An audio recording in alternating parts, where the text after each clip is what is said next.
Hello everyone, कैसे हैं आप सब लोग। Welcome back to ICT virtual classroom Dehradun. मैं निखिल राणा। क्लास 8 का अपना मैथ्स का टॉपिक हम कंटिन्यू करेंगे, यानी कि चैप्टर नंबर 3 अंडरस्टैंडिंग क्वाड्रिलेटरल्स। तो बच्चों, अपनी क्लास को शुरू करने से पहले हमेशा की तरह थॉट ऑफ द डे लेके चलते हैं। तो आज का थॉट ऑफ द डे है बच्चों, भरोसा खुद पर रखो तो ताकत बन जाती है। भरोसा खुद पर रखो तो ताकत बन जाती है और दूसरों पर रखो तो कमजोरी बन जाती है। जी हाँ, अगर आपको अपने खुद पे अपने आप पे भरोसा है तो वो आपकी ताकत है। अगर आप किसी दूसरे पे डिपेंडेंट हो, ठीक है, तो आप हर चीज के लिए किसी दूसरे पे डिपेंडेंट हो तो वो आपकी कमजोरी है। बिल्कुल। अब आपको कहीं जाना है, ठीक है, कहीं आपको किसी काम के लिए जाना है तो आप अकेले नहीं जा रहे हो, आप किसी को लेके जा रहे हो। आप एग्जाम्स में आ रहे हो या पढ़ रहे हो, क्लास का काम नहीं कर रहे हो, किसी दूसरे पे डिपेंड हो कि दूसरी कॉपी लेके मैं कर लूंगा, है ना, जो जैसा कर रहा है वैसा मैं करूंगा। तो ये चीजें नहीं होनी चाहिए। अपने अंदर सेल्फ कॉन्फिडेंस भी होना चाहिए बच्चों, बहुत जरूरी है आज की डेट में अपने अंदर सेल्फ कॉन्फिडेंट होना। Over confident is wrong, but self confident होना बच्चों बहुत ही ज्यादा जरूरी है। तो चलिए अपनी क्लास शुरू करते हैं। एंड लास्ट टाइम हमने एक्सटीरियर एंगल की प्रॉपर्टी रिवाइज की थी, sum of angles of exterior angles. तो उसको फिर से एक बार रिवाइज कर लेते हैं।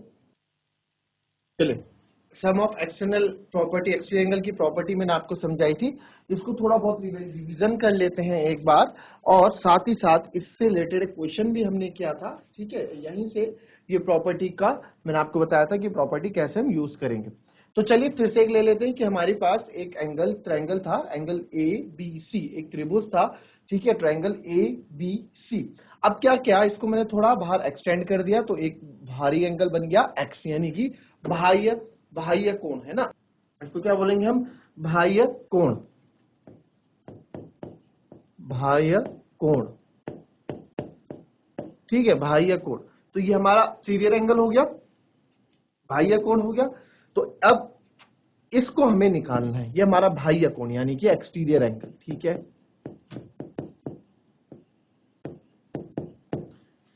अब हमने क्या किया, अब हमने interior angle, internal angles, angle A, angle B, angle C, external angle A, angle A C. अब देखो, ये इंटीरियर एंगल्स थे, angle A, angle B, angle C, ये हमारे बच्चों आंतरिक कोण थे। आंतरिक कोण मतलब जो अंदर वाले कोण होते हैं, angle A, angle B, angle C, ठीक है। फिर एक्सटर्नल एंगल्स, जो बाहरी कोण, यानी कि आप देख सकते हो यहाँ एक ये बाह्य कोण हमारे पास मौजूद है, एंगल एक्स। अगर मैं इसको इधर एक्सटेंड कर दूं तो बच्चों इधर भी एक बाह्य कोण मैं बना सकता हूं, बट अब फिलहाल हम अभी एक एक्सटीरियर एंगल की बात कर रहे हैं जो कि है एक्स।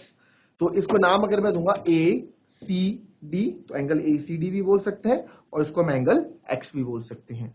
फिर हमने क्या किया, ये हम समझ गए कि एक्सटीरियर एंगल यानी कि किसके बारे में हम बात करने वाले, ये बात भी हम समझ गए। फिर हमने क्या किया था, फिर हमने एक्सटीरियर एंगल को, मैंने आपको बताया जो एक्सटर्नल एंगल होता है, exterior angle is equal to the external angle is equal to the sum of its two opposite interior angle, sum of its two opposite interior angle। यानी कि जो एक्सटर्नल एंगल होगा, ठीक है, यानी कि जो बाहरी कोण होगा बच्चों, एक्सटर्नल एंगल होगा, किसके बराबर होगा? इसके अपोजिट जो दो इंटीरियर एंगल है उनके सम के बराबर, उनके सम के बराबर। सम मतलब जोड़ देना, है ना, इनके सम के बराबर, ये हमने जोड़ दिए। तो क्या बोला मैंने, जो भी हमारा एक्सटीरियर एंगल होगा उसके अपोजिट, उसके विपरीत दो आंतरिक कोणों का योग जो है हमको एक्सटीरियर एंगल लाके देता है, यानी कि angle X equals to angle A plus angle B. फिर हमने इसको एक एग्जांपल के तौर पे किया। अब एग्जाम्पल के तौर पे हमने किया, तो एग्जाम्पल के तौर पे आपको बोला था एंगल ए सी डी निकालने के लिए, ठीक है, एंगल ए सी डी निकालने के लिए। तो अब देखो, इसको ना दो तरीके से कर सकते हैं। उस दिन तो मैं एक्सटीरियर एंगल की प्रॉपर्टी से समझाया आपको। अभी दूसरा तरीका आप यहां देखो, इस क्वेश्चन को करने का दूसरा तरीका आप देखें कि यार एंगल ए बी सी, ठीक है, in triangle A B C, angle A plus angle B plus angle C equals to 180 degree होगा, क्योंकि भाई त्रिभुज के तीनों कोणों का योग क्या होता है? 180 डिग्री होता है। एंगल सी कौन से? अंदर वाला, ठीक है, एंगल सी कौन सा? अंदर वाला। सी, ये बाहर की जब बात करूंगा तो ए सी डी लिखूंगा पूरा, क्लियर। तो एंगल ए मेरे पास दे रखा है 50 डिग्री, एंगल बी दे रखा है 30 डिग्री और एंगल सी मेरे को निकालना है। तो 50 और 30 हो जाता है 80, plus angle C equals to 180 degree. तो एंगल सी आपका हो जाता है 180 माइनस 80, तो एंगल सी आपका यहां आ गया, रिपीट क्यों हो रहा है, एंगल सी हमारा यहाँ पे जो सी की वैल्यू आ गई वो 100 डिग्री आ गई, यानी कि 100 आ गई। क्लियर? ठीक है जी, क्लियर हो गया। अब क्या करेंगे, अब जब हमारे पास ये 100 आ गया, ये हमारे पास 100 आ गया, तो आपको पता है ये लीनियर पेयर बना रहे हैं, ये पूरा लीनियर पेयर बना रहा है, तो इसको आप लिख सकते हैं, यहाँ पे इसको मैं लिख सकता हूं कि angle C plus angle A C D बराबर है 180 डिग्री। क्यों? लीनियर पेयर बना रहे हैं, लीनियर पेयर है ना, लीनियर पेयर ऑफ एंगल बना रहे हैं। तो angle C plus angle A C D, angle C अभी मैंने 100 निकाला, एंगल ए सी डी आपको निकालना है, तो आपका 180, और यहां से एंगल ए सी डी आपका आ जाएगा 180 माइनस 100, जो कि हो गया 80 डिग्री। तो हमारा आंसर आ गया एंगल ए सी डी कितना, 80 डिग्री। क्या क्या हमने पहले इन तीनों को निकाला, फिर उनके सम से हमने क्या क्या लीनियर पेयर ऑफ एंगल बनाया। ठीक है, ये हमने किया।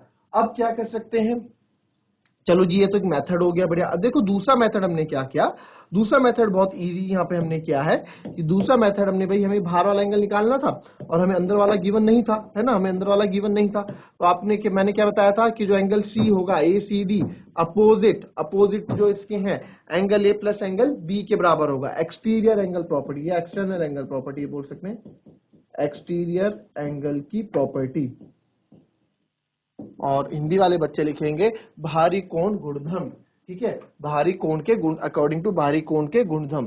ठीक है, तो ये हमारे पास ये क्या है, ये हमारे पास 50 प्लस 30 80 हो गया। बस हमारा कितना इजी हो गया, एक्सियल एंगल की प्रॉपर्टी से हमारा क्वेश्चन बहुत इजी हो गया कि एंगल सी क्या होता है, इसके अपोजिट जो एंगल्स होते हैं इंटीरियर एंगल्स, उनके सम के बराबर होता है ना।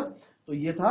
अब जिसने नोट नहीं किया था लास्ट क्लास में नोट कर ले, उसके बाद हम बढ़ते हैं अपने नेक्स्ट क्वेश्चन में।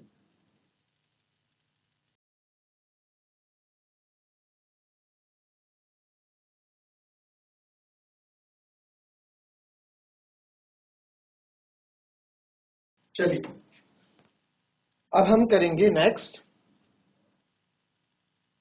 अब नेक्स्ट क्या है, ठीक है, नेक्स्ट क्वेश्चन पे आ जाते हैं। नेक्स्ट क्वेश्चन हमारा ये है, जरा इसको फटाफट ट्राई करें, और यहाँ पे आपको find x plus Y plus Z हमें निकालना है। ठीक है, find x plus Y plus Z आपको यहाँ निकालना है, तो ये आप निकालेंगे, जरा फटाफट इस क्वेश्चन को करें। यहाँ पे आपके x y z w तीनों यहाँ पे आपको आपके पार्ट्स दिख जाएंगे। चलिए, find x plus Y plus Z plus w। अब ये एक चतुर्भुज है, ठीक है, बहुत इजी है क्वेश्चन, कोई टफ नहीं है। जरा फटाफट मुझे इसको करके आप लोग बताएं।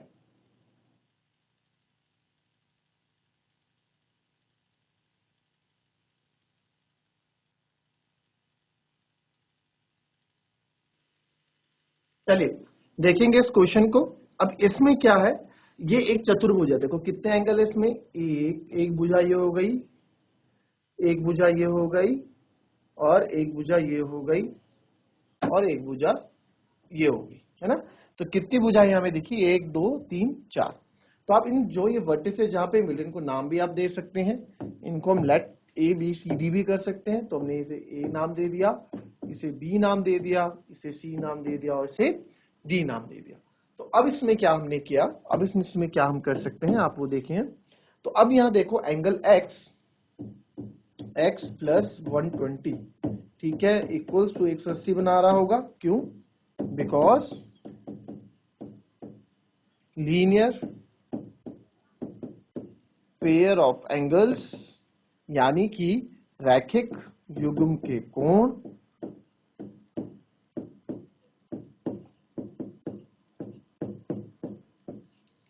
रैखिक युग्म के कोण, तो x आपका बराबर आ जाएगा 180, 120 हो जाके माइनस का 120 हो जाएगा, तो x बराबर आपका आ जाएगा 60। x बराबर क्या आ गया, 60। चलिए x मेरा 60 आ गया। अब y की बारी है, तो y प्लस 80 भी आप देखो 180 ही बना रहा है। भाई देखो y यहां से शुरू हुआ, और ये पूरा क्या 180 बना रहा है। ठीक है, तो आप y भी यहां से निकाल सकते हैं, 180 माइनस 80। रीजन क्या देंगे भाई, because linear pair of angle, linear pair of angles, यानी कि वही रैखिक युग्म के कोण,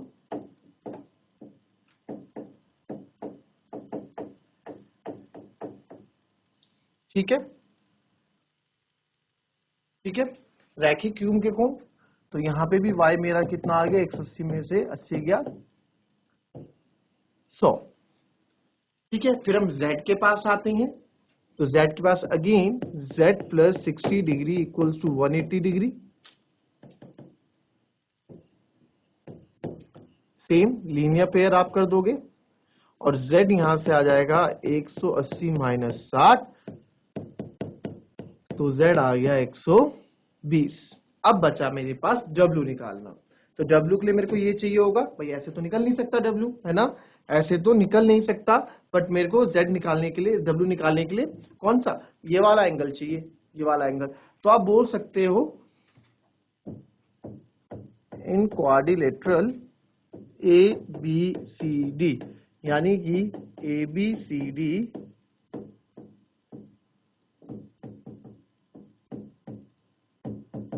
ABCD चतुर्भुज में।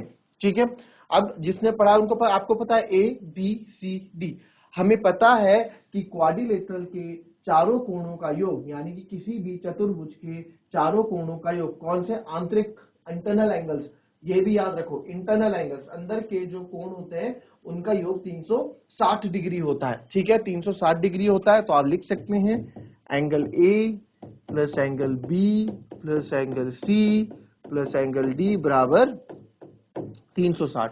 एंगल A है मेरे पास 60 डिग्री, एंगल B है मेरे पास 80 डिग्री, एंगल C है मेरे पास 120 डिग्री, और एंगल D हमको निकालना है। तो आप देखें 120 और 80 200 हो गया, और 260 plus angle D equals to, तो यहां से एंगल D आपका आ गया 360 माइनस 260, जिससे साफ पता लगता है कि एंगल D की वैल्यू आ गई 100 डिग्री। ठीक है, तो एंगल D जब 100 है, तो मैं इसको फिर से कर लेता हूं, एंगल D जब 100 है तो therefore angle D plus W बना रहे हैं 180 डिग्री। एंगल D हमारे पास 100 आया, तो W यहां से आ जाएगा बच्चों 180 माइनस 100, तो W यहां पे आ गया 80 डिग्री, W यहां पे आ गया 80 डिग्री। ठीक है, सारी चीजें मिल गई हमको, कुछ रहा, कुछ भी नहीं रहा हमारे पास, सारी चीजें हमने निकाल दी हैं। क्लियर, इतना क्लियर हुआ? तो अब तो मेरे ख्याल से कोई ज्यादा इसमें पॉइंट बचा नहीं हमारे पास, तो देयरफॉर आंसर में यहां लिख देंगे, या फिर आप इधर कर दें,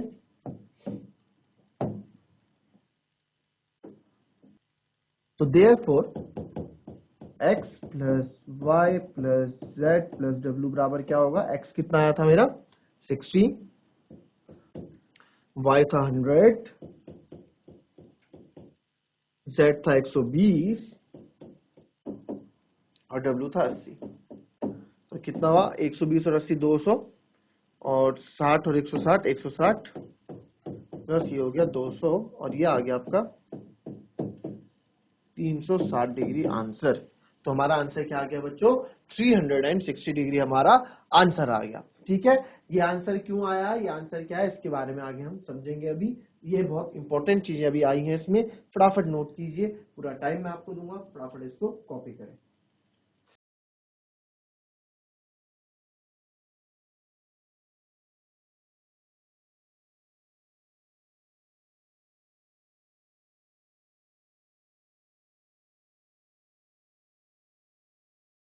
अब क्या करेंगे हम, ये सब आप लोगों ने नोट कर लिया, ये नोट कर लिया। ठीक है, तो अब हम क्या करते हैं, अब अपने नेक्स्ट टॉपिक पे हम चलते हैं, और नेक्स्ट टॉपिक है हमारा, अच्छा इस पे एक चीज आप देखें, चलो उसी पे रिलेटेड एक क्वेश्चन भी मैं आपको कराऊंगा फिर। चलिए, अब इसमें आप देखेंगे एक चीज, इसको कराने से पहले, इसको कराने से पहले एक चीज और मैं आपको यहाँ समझाना चाहूंगा। देखिए, अभी हमने जो क्वेश्चन किए इससे पहले, इससे पिछले जो हमने क्वेश्चन किए,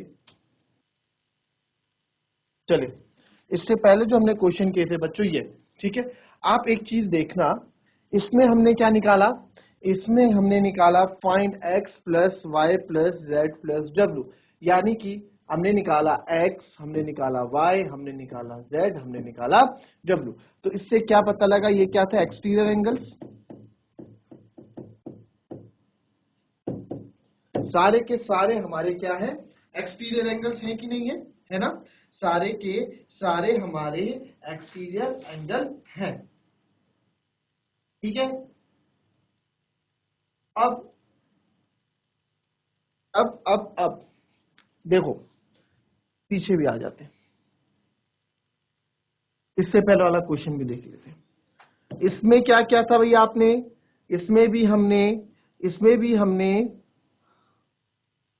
इसमें देखो आप, एक एंगल ये हो गया, एक एंगल ये हो गया, एक एंगल ये हो गया, तीनों क्या है, x plus Y plus Z क्या है, ये भी हमारे एक्सटीरियर एंगल्स थे,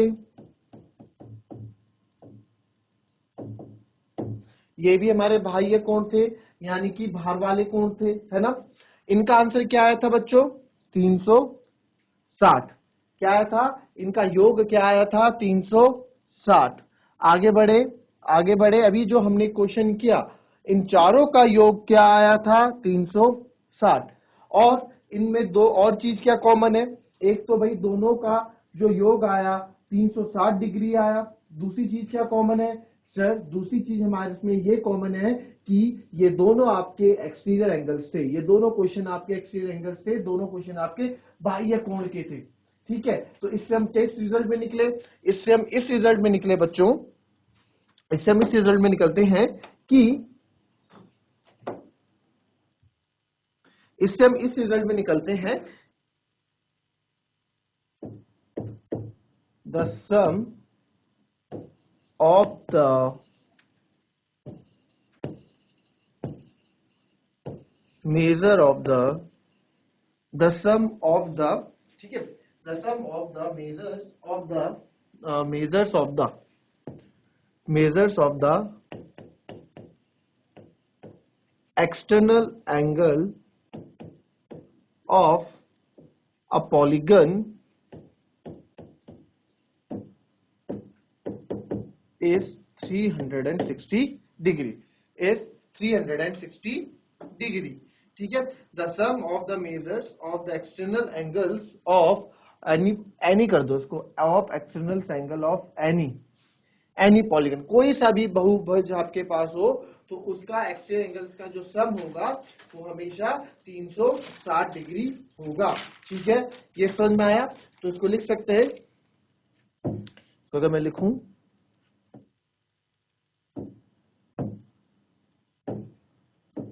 पैक कर दो, बहुत इंपॉर्टेंट चीज है ये। ठीक है, वैसे दूसरा भी मैं लिख देता हूं,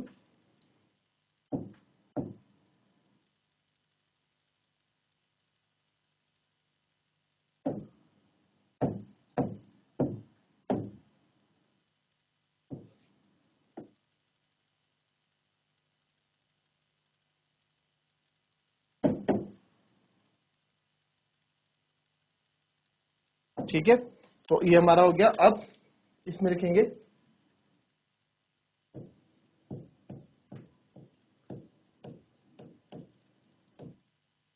किसी बहुभुज के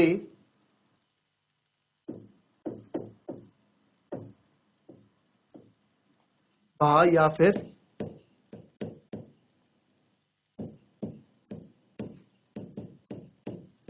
भारी कोण, ठीक है, भाई या भारी कोणों, कोण मतलब बच्चों एंगल्स, इंग्लिश में बोलेंगे एंगल्स के मापों का योग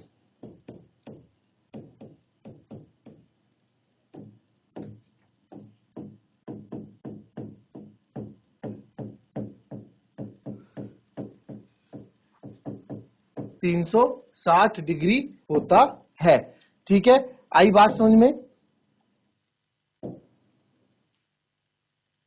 आप यहां लिखें किसी बहुभुज के भाई या भारी कोणों के, ठीक है, मापों का योग 360 डिग्री होता है। क्या है इसका मतलब, जितने भी एक्सटर्नल एंगल्स हमारे पास हैं, जितने भी एक्सटर्नल एंगल्स हमारे पास हैं पॉलीगन में, एक बहुभुज 3 भुजाओं वाला भी हो सकता है, 4 भुजाओं वाला भी हो सकता है, 5 भुजाओं वाला भी हो सकता है, पॉलीगन बहुभुज है ना, कितनी भी भुजाओं वाला पॉलीगन हमारे पास हो सकता है, तो उस पॉलीगन के एक्सटर्नल एंगल्स यानी कि जो बाहरी कोण होंगे उनका जो योग होगा हमेशा 360 डिग्री होगा। फिर मैंने आपको बताया भी था, देखो यहाँ पे हमने यहाँ पे कितने एक्सटीरियर एंगल थे, 1 2 3 4, 1 2 3 4, चार बाह्य कोण थे, बट इनका जो चारों कोणों का जो योग आया था वो 360 डिग्री ही आया था, उससे ज्यादा नहीं आया। फिर हम तीसरे क्वेश्चन में गए, x plus Y plus Z. यहाँ पे देखा z भी बाहर है, y भी बाहर है, x भी बाहर है, तो यहाँ पे हमने क्या किया, बाह्य कोण देखो एक्सटीरियर एंगल से, तो यहाँ पे केवल तीन ही एक्सटीरियर एंगल से, तीन ही बाह्य कोण थे, तो इनका सम भी क्या आया, 360 डिग्री आया। तो हमने इससे कोई मतलब नहीं है कि बहुभुज कितनी भुजाओं वाला, बस हमें यह पता है कि जितनी भी भुजाओं वाला होगा उसके बाह्य कोण का योग हमेशा 360 डिग्री ही होगा। क्लियर बच्चों? तो ये थी हमारी आज की क्लास। मिलते हैं आपसे कल की नेक्स्ट क्लास में, इस पे क्वेश्चंस करेंगे मजेदार। तो आज की क्लास यहीं समाप्त करते हैं। Thank you and have a nice day.